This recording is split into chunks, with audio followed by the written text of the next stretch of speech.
স্ত্রীকে টিকিট দেওয়ার অভিযোগে ক্ষুব্ধ সুব্রত ঠাকুর। আপনাদেরকে আরো একবার জানিয়ে রাখে, গাইঘাটার বিজেপির বিধায়ক সুব্রত ঠাকুর তিনি ক্ষুব্ধ। তার স্ত্রীকে টিকিট দেওয়ার অভিযোগে বিজেপি ছাড়ার কোনো প্রশ্ন নেই জানিয়েছেন সুব্রত ঠাকুর।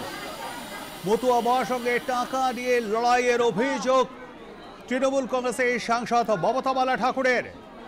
টিকিট ঠিক করে কেন্দ্র। মন্তব্য বিকাশ ঘোষের।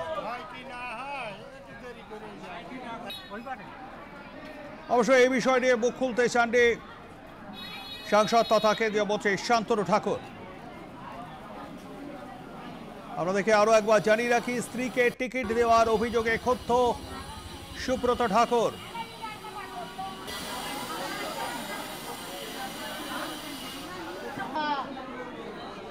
শান্তনুর অভিযোগের ভিত্তিতে পাল্টা জবাব গাইঘাটার বিজেপির বিধায়কের। আমাদের সঙ্গে রয়েছেন আমাদের প্রতিনিধি সত্যজিৎ। সত্যজিৎ, থেকে কি জানিয়েছেন সুব্রত ঠাকুর? দেখো প্রবীর, তুমি জানো যে বনগাঁয় যে ঠাকুর বাড়ি আছে, ঠাকুরনগরের মতুয়া ঠাকুর বাড়ি, মতুয়া সংঘের এই বাড়িতেই কিন্তু তাদের যে সংগঠন, সেই সংগঠনের সংঘাধিপতি বলা হয় এই পরিবারের যারা আছেন আর কি তাদের। এবং যেটা মূলত ঘটনা যে এই ঠাকুর বাড়ির অন্দরে কিন্তু একটা গন্ডগোল দেখা দিয়েছে, সেটা হচ্ছে শান্তনু ঠাকুর এবং সুব্রত ঠাকুর। সুব্রত ঠাকুর গাইঘাটার বিধায়ক, তিনি বড় ভাই, আর অর্থাৎ বড় দাদা, আর ছোট ভাই হচ্ছে শান্তনু ঠাকুর, যিনি বিজেপির বনগাঁ সাংসদ এবং কেন্দ্রীয় জাহাজ প্রতিমন্ত্রী। তাদের বাড়ির কিন্তু একটা আর্থিক লেনদেন নিয়ে, হিসেব নিয়ে, অর্থাৎ তাদের মন্দির কেন্দ্রিক যে আয়, সেই আয় নিয়ে তার যে হিসেব, তার যে টাকার ভাগ বাটোয়ারা কোথায় যাচ্ছে, এ নিয়ে এই দুই ভাইয়ের মধ্যে মূলত সংঘাত। এমনটা কে বলছেন? এমনটা বলছেন শান্তনু এবং এই যে সুব্রত ঠাকুরের জেঠিমা মমতা বালা ঠাকুর, যিনি তৃণমূলের রাজ্যসভার সাংসদ। এবং এই মমতা বালা ঠাকুরের কথা সুরেই কিন্তু সুব্রত ঠাকুর, যিনি বনগাঁর আর কি এই যে গাইঘাটা, সেই গাইঘাটার বিধায়ক এবং শান্তনুর ভাই, অর্থাৎ শান্তনু তার দলবল নিয়ে টাকা কুক্ষিগত করছেন, এই বিবাদ চলছিল। এবং এর মধ্যেই যেটা দেখা গেল, হঠাৎ করে হুমকি দিল শান্তনু ঠাকুর যে টিকিট যাতে আসন্ন বিধানসভা নির্বাচনে বিজেপির প্রার্থী যাতে সুব্রত হতে না পারে, দাদা সুব্রতকে, এমনটা হুমকি দিয়েছে বলে অভিযোগ। এরপর সুব্রতর যেটা দাবি যে আসলে শান্তনু ঠাকুর চাইছেন যে তার স্ত্রী যেন গাইঘাটা থেকে টিকিটটা পায়, আর সে কারণেই সেক্ষেত্রে এই সুব্রত অর্থাৎ দাদা সুব্রতকে সরাতে হবে এমন একটা পরিকল্পনা করেছে। সূত্রের খবর, দীর্ঘদিন ধরে শান্তনু অর্থাৎ কেন্দ্রীয় জাহাজ প্রতিমন্ত্রীর পত্নী, তিনি কিন্তু বিধায়ক হওয়ার জন্য তিনি ইচ্ছা পোষণ করেছেন। তাহলে সেক্ষেত্রে বনগাঁয় কোথা থেকে হবে? বনগাঁ উত্তর, দক্ষিণ এবং গাইঘাটা, এই তিনটে জায়গায় বিজেপি। অন্যদিকে বাগদাতে আছেন তার বোন অর্থাৎ মমতা বালা ঠাকুরের মেয়ে।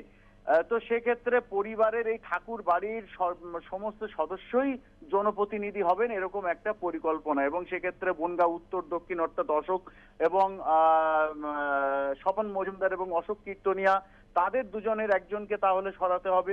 কোথা থেকে সরাতে হবে, তার জন্য যে কোন্দলটা প্রয়োজন, সেটাকেই কিন্তু এই ঠাকুর বাড়িতে এই জটিলতা, যে টিকিট কে পাবে এবং কোন জায়গা থেকে পাবে, আসলে তৃণমূল হোক বা বিজেপি। এই বনগাঁ লোকসভা এলাকা, বনগাঁ লোকসভায় যেমন সাংসদ হয়েছেন শান্তনু ঠাকুর, তেমনি এই বনগাঁ লোকসভার মধ্যে যে 5টি বিধানসভা আছে, 7টির মধ্যে 5টি আর 2টি হচ্ছে নদিয়ার মধ্যে, সেই 5টিও যাতে ঠাকুর বাড়ির হাতে থাকে এমন একটা পরিকল্পনা করা হচ্ছে, বিজেপি সূত্রের খবর। আর সেই কারণেই এই পারিবারিক বিবাদটাকে ওই রাজনৈতিক জায়গায় নিয়ে যাওয়া হচ্ছে। বিজেপি এবং তৃণমূল তারা বলছে যে আমরা কোনো পারিবারিক বিবাদের মধ্যে ঢুকবো না, এটা তাদের পারিবারিক বিবাদ। একদমই তাই। আপাতত ধন্যবাদ আমাদের সঙ্গে থাকবার জন্য সত্যজিৎ। কথা বলছিলাম আমাদের প্রতিনিধি সত্যজিতের সঙ্গে।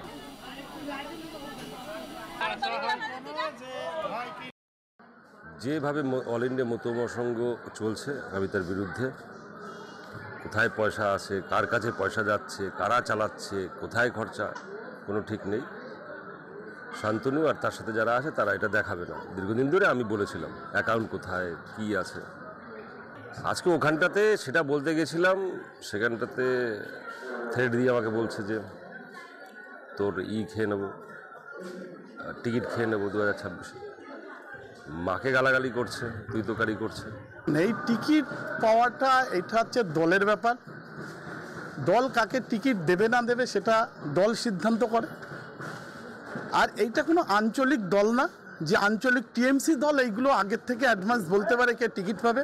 এটা একটা সর্বভারতীয় বৃহত্তম দল, এ আগের থেকে বলা যায় না, এটা দল সিদ্ধান্ত করে। ও বলতে বাধ্য, তার কারণ হচ্ছে যেটা নিয়ে গতকালকে যে জিনিসটা হওয়া উচিত ছিল, ভক্তরা এসেছিল, সেটাকে নিয়ে যে তারা চাইছে ভক্তরা যে নাট মন্দিরের ভিতরে যা যা কিছু করে আপনাদের বাড়ির সামনেও, কিন্তু নাট মন্দিরটা আপনারা সেটা যেটা ঠাকুর বাড়ি, ভক্তরা আসে, গান বাজনা সেখানে আসে, কেন এখানে কার্ড বানানো, টাকা তোলা হবে, এইগুলো কেন হবে? সেটাকে নিয়ে সুব্রত ঠাকুর যেটাকে ভক্তরা এসেছিল, আমার মতো মহাসংঘ, অল ইন্ডিয়া মতো মহাসংঘ সেখানে সত্য কি সেটা জানার জন্য সেখানে গেছিল। পরবর্তীকালে ওখানে রাজনীতি, সকালবেলা থেকে রাজনীতি প্রোগ্রাম একেবারে, এবং আমাকে তো একেবারে আমার শ্রাদ্ধ করলো কালকে সুকেন গায়ন, ওর সেক্রেটারি, এটা তো মাইকে সবাই শুনেছে। পরবর্তীকালে সেটাকে ও রাজনীতি তকমা লাগাই দিল যে নিজের ভুলটা, নিজের মার সাথে অত্যাচার করেছে, ভাইয়ের সঙ্গে যে অত্যাচার করছে তাকে ঢাকার জন্য শান্তনু ঠাকুর রাজনীতি তকমাটা যে ও তৃণমূলে চলে গেছে, আমরা যেটা নিউজে দেখেছি যে তৃণমূলে চলে গেছে, শুধু ওর ঝান্ডাটা ধরতে বাকি, তা স্বাভাবিক জিনিস।